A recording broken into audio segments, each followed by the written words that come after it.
Hello दोस्तों, मैं मोहम्मद उस्मान गनी। आज आपको बताऊंगा कि कंस्ट्रक्शन फील्ड में आरएफआई क्या होती है और आरएफआई के क्या यूजेस होते हैं। तो आरएफआई बेसिकली आरएफआई का full form request for inspection होता है और आरएफआई इसलिए रेज की जाती है ताकि नेक्स्ट डे की एक्टिविटी जो करनी है उसको इंस्पेक्शन कराया जा सकते अथॉरिटी इंजीनियर कंसल्टेंट या क्वालिटी इंजीनियर्स द्वारा।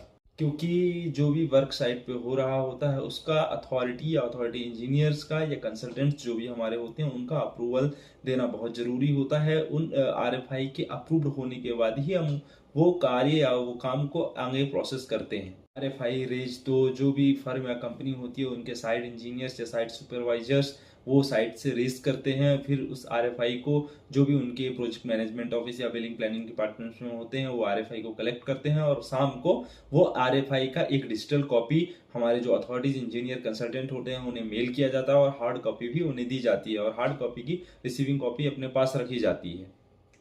आरएफआई रेज करने का मुख्य कारण होता है कि साइड में जो भी हमारा एक्सक्यूशन का काम चल रहा होता है उसकी क्वालिटी चेक कराने के लिए जो भी स्ट्रक्चर्स का काम चल रहा होता है उनको एज पर स्पेसिफिकेशन या स्टैंडर्ड्स काम हो रहा है कि नहीं हो रहा है, मॉर्थ या आईआरसी के नॉर्म्स के अकॉर्डिंग काम हो रहा है कि नहीं हो रहा है, और रिपोर्ट्स एंड डॉक्यूमेंटेशन के लिए भी आरएफआई रेज की जाती है। एंड देन जो आरएफआई अप्रूव्ड होती है आफ्टर वर्क वो आरएफआई हमारे रनिंग बिल में भी काम आती है।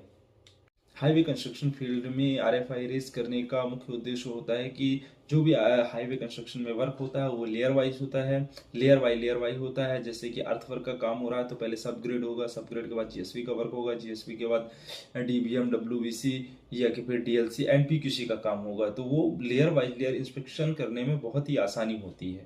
और जो आरएफआई होती है उसके साथ हम लैब टेस्ट रिपोर्ट्स जैसे एफडीडी, मॉइस्चर टेस्ट रिपोर्ट, ये सारी लैब टेस्ट रिपोर्ट्स अटैच करते हैं और अटैच करके हम जो भी अथॉरिटीज इंजीनियर का रिप्रेजेंटेटिव होता है या ब्रिज इंजीनियर होता है तो स्ट्रक्चर से रिलेटेड, या हाईवे इंजीनियर होता है या मटेरियल इंजीनियर होता है तो वो सारे इनक्लोजर्स देख के अटैच करके उनको दिखाते हैं और वो उस आरएफआई को अप्रूव करते हैं। देन उसके बाद ही हम नेक्स्ट वर्क में आगे काम को एक्सिक्यूट करते हैं या आगे टेक ओवर करते हैं।